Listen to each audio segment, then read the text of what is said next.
Olá, próximo domingo, dia 21/9/2025, 25º domingo do tempo comum, e nós vamos ouvir aqui as leituras deste domingo, então, dia 21. A primeira leitura é tirada da profecia de Amós. Então eu já vou ler para que as pessoas que forem depois serem as responsáveis para fazer as leituras já escutam o que eu estou lendo e ali já vai olhando as pontuações, já vai se preparando bem para essa liturgia. Leitura da profecia de Amós. Ouvi isto, vós que maltratais os humildes e causais a prostração dos pobres da terra. Vós que andais dizendo, quando passará a lua nova, para vendermos bem a mercadoria? E o sábado, para darmos pronta saída ao trigo, para diminuir medidas, aumentar pesos e adulterar balanças, dominar os pobres com dinheiro e os humildes com um par de sandálias, e para pôr à venda o refúgio do trigo? Por causa da soberba de Jacó, jurou o Senhor, nunca mais esquecerei o que eles fizeram. Palavra do Senhor, graças a Deus. Essa leitura do profeta Amós, mais ou menos o contexto, 800 anos, século VIII antes de Cristo. E a situação estava razoavelmente boa, estava uma época de economia aquecida, estava as pessoas melhorando a sua situação econômica, mas diante dessa realidade que estava ali melhorando, alguns sempre aproveitavam para poder roubar um pouco os pobres, uma riqueza injusta, uma situação de opressão que também existia, usar a religião como enganação aos pobres. Então ali falando que eram pessoas religiosas, mas não via a hora de esperar passar o dia santo no Antigo Testamento, o sábado, para poder dar o golpe, para poder enganar os pobres, para poder roubar dos pequenos. Então uma religião que poderia, a pessoa às vezes religiosa, mas que não media esforços para roubar da outra pessoa, especialmente dos pequenos e pobres.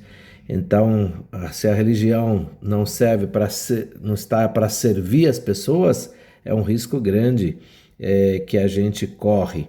E recentemente passamos por isso, nossos aposentados aí, tantos de nós foram roubados durante tantos anos, o país melhorando, as coisas crescendo e tirando dos mais pobres, dos mais simples, de uma forma absurda, os próprios órgãos governamentais, pessoas ali dentro, desviando. Então, muitas vezes pode ser que se usa o fato de ser religioso e tudo mais, mas ao invés de ser para servir, para poder roubar os pequenos e pobres, especialmente esses que precisam ser os mais bem cuidados. Quem mais precisa ser cuidado pelo governo são os pequenos e pobres, que não têm formação, não têm estudo, aqueles que mais necessitam de uma ajuda. Então o profeta Amós denuncia essa situação, que muitos estão enriquecendo, mas às custas, às vezes, dos pequenos e dos pobres. Então, quem é religioso, quem participa de uma fé, de uma religião, naturalmente, a coerência de vida é que ele precisa se colocar a serviço daqueles que mais necessitam. O salmo desse final de semana, respondendo a essa leitura do profeta Amós, é o Salmo 112. Louvai o Senhor que eleva os pobres. Louvai, louvai, ó servos do Senhor, louvai, louvai o nome do Senhor. Bendito seja o nome do Senhor, agora e por toda a eternidade. O Senhor está acima das nações, sua glória vai além dos altos céus. Quem pode comparar-se ao nosso Deus, ao Senhor, que no alto céu tem o seu trono e se inclina para olhar o céu e a terra? Levanta da poeira o indigente e do lixo ele retira o pobrezinho, para fazê-lo assentar-se com os nobres, assentar-se com os nobres do seu povo. Então é o Salmo 112, 113, não é? Então com o refrão: louvai o Senhor que eleva os pobres, ele levanta da poeira o indigente e do lixo ele retira o pobrezinho. Então, aquilo que o profeta Amós já dizia na primeira leitura, né? O Senhor vem em socorro dos pobres, em socorro dos pequenos, dos órfãos, das viúvas. Então o Salmo vem reforçar: é o Senhor que levanta da poeira o indigente e do lixo ele retira o pobrezinho. E a segunda leitura desse final de semana é leitura da primeira carta de São Paulo a Timóteo. E diz assim: caríssimo, antes de tudo, recomendo que se façam preces e orações, súplicas e ações de graças por todos os homens, pelos que governam e por todos que ocupam altos cargos, a fim de que possamos levar uma vida tranquila e serena, com toda piedade e dignidade. Isto é bom e agradável a Deus, nosso Salvador. Ele quer que todos os homens sejam salvos e cheguem ao conhecimento da verdade. Pois há um só Deus e um só mediador entre Deus e os homens, o homem Cristo Jesus, que se entregou em resgate por todos. Este é o testemunho dado no tempo estabelecido por Deus, e para este testemunho eu fui designado pregador e apóstolo, e falo a verdade, não minto, mestre das nações pagãs na fé e na verdade. Quero, portanto, que em todo lugar os homens façam a oração, erguendo mãos santas, sem ira e sem discussões. Palavra do Senhor, graças a Deus. Então aqui nós vemos o Paulo escrevendo a Timóteo, pedindo e falando da importância de rezar por quem governa. Não é? Rezar pelos governantes para que governem com justiça e que cuidem especialmente dos mais necessitados.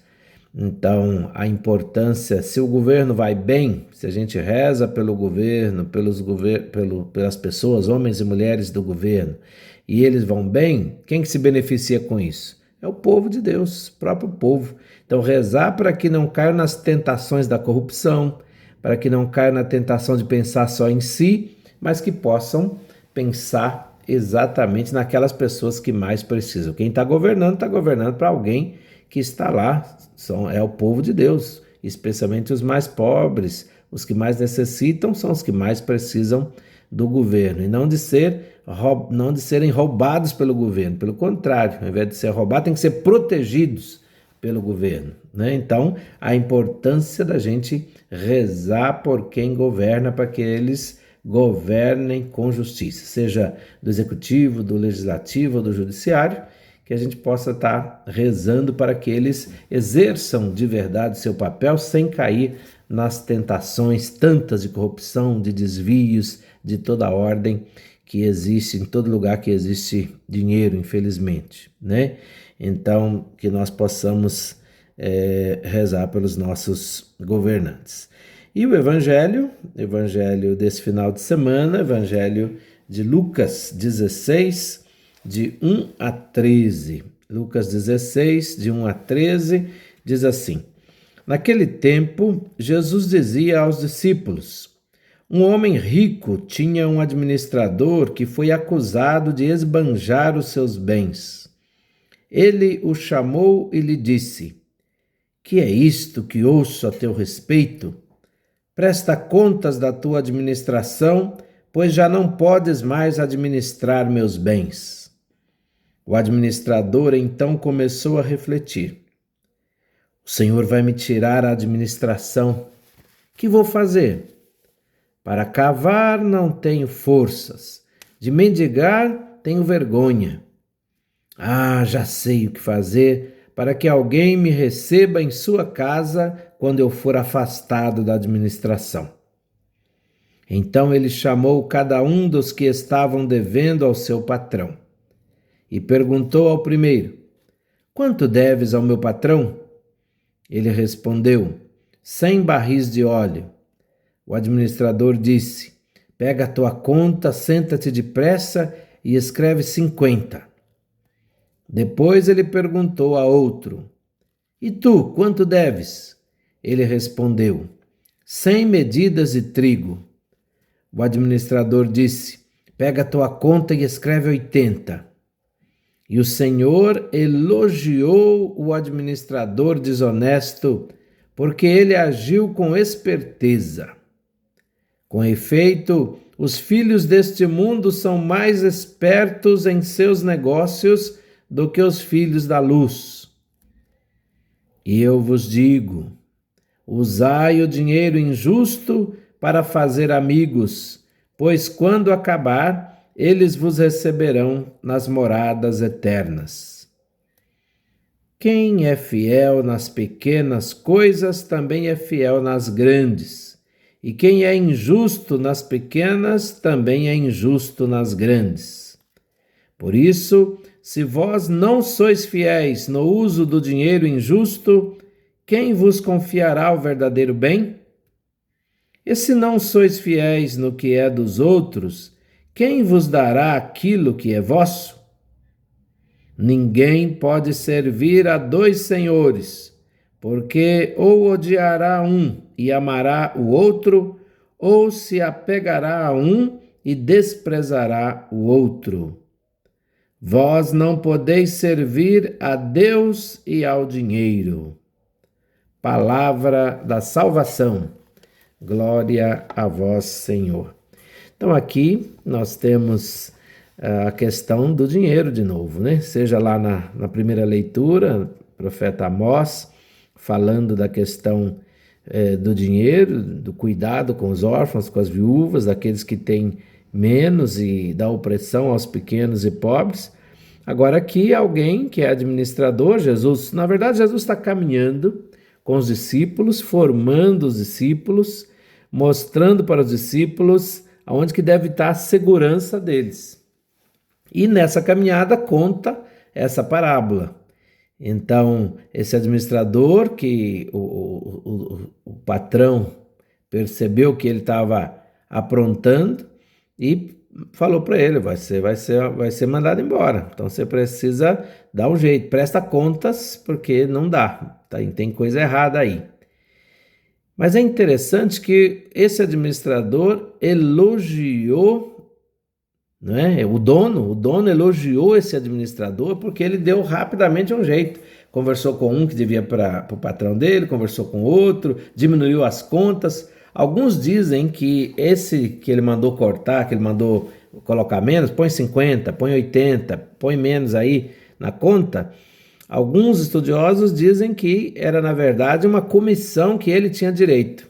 Então, já que ele ia perder o emprego, ele ia dar desconto para as pessoas que estavam devendo para o patrão dele e depois ele poderia ir lá pedir um emprego, porque ele ajudou aquela pessoa, eu te vendi bem mais barato. Alguns dizem que é isso. Eu tenho comigo uma coisa interessante assim, que sempre que reflito esse evangelho, fico pensando que Jesus está procurando dizer o seguinte: como aquela pessoa percebeu que poderia perder, o interesse dele era o dinheiro, financeiro era o básico para ele. Então, como Jesus está fazendo uma comparação, eu vou perder o meu emprego, eu vou dar jeito de arrumar um outro emprego, vou negociar com esses amigos, vou fazer um bom negócio e depois eu vou ter um emprego lá na frente. Mas Jesus estava falando para os discípulos dele, comparando. Às vezes nós estamos num caminho de perdição, vamos perder o reino de Deus e não sabemos fazer um bom negócio para mudar de vida. Às vezes continuamos fazendo errado, indo num caminho que está destruindo, que vai fazer perder o reino, vai perder a própria vida, porque muitos, às vezes está num caminho e não consegue sair daquele caminho e quer continuar naquele caminho. E por isso Jesus diz aqui na frente, os filhos das trevas às vezes são mais espertos do que os filhos da luz. Está vendo que vai se perder, mudou de rumo, mudou de atitude.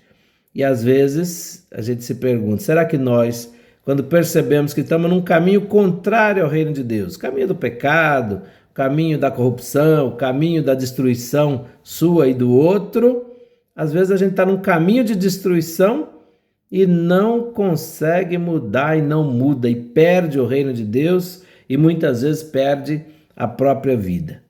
Estou falando também, seja a nível pessoal, muitas vezes o pecado leva a gente para a morte, para a destruição, mas estou falando também de coisas grandes sociais também. Nós estamos vendo guerras aí de um país contra o outro, destruindo o outro, ao invés de perceber que é melhor que todos tenhamos vida. Não, a vida é só para mim ou só para o outro. Então, ao invés da gente somar, da gente crescer juntos, a gente quer destruir o outro e a gente crescer sozinho. Então, o discípulo de Jesus é convidado a perceber que Deus é que deve ocupar o primeiro lugar sempre, não é? Não é o dinheiro o primeiro lugar, não é o poder o primeiro lugar, mas é Deus em primeiro lugar. E se Deus está em primeiro lugar na nossa vida, as outras coisas vão se equilibrando, as outras coisas vão se ajeitando. Não podeis servir a Deus e ao dinheiro. Então a gente vai querer servir os dois ao mesmo tempo? Não dá. Deus tem que estar em primeiro lugar em nossas vidas. É preciso saber usar o dinheiro e não deixá-lo nos usar. Subir para a cabeça. A gente fala, o dinheiro subiu para a cabeça. O poder subiu para a cabeça. Quer dizer, ficou acima de Deus na cabeça daquela pessoa. Esse é o risco de se perder. O risco do dinheiro se tornar o Deus da nossa vida e até o Deus da religião. E se a gente não tomar cuidado, temos visto tantas coisas hoje que parece que o dinheiro também vai se tornando quase o centro, o primeiro lugar de muitas religiões. Se a gente não tomar cuidado, isso pode acontecer. Deixa Deus verdadeiro de lado e ocupa o dinheiro ocupando o lugar de Deus na nossa vida, nas nossas religiões. É um risco que a gente corre. O administrador infiel negociou e mudou de atitude quando soube que perderia o emprego. Será que temos mudado de atitude quando percebemos que estamos nos distanciando do reino de Deus e perdendo o sentido da vida cristã? Será que a gente tem percebido? Será que a preocupação com o dinheiro tem ocupado o primeiro lugar em nossa vida ou não? Será que Deus é que tem ocupado o primeiro lugar em nossas vidas? Então, nesse final de semana, com certeza nós vamos poder refletir bastante sobre tudo isso.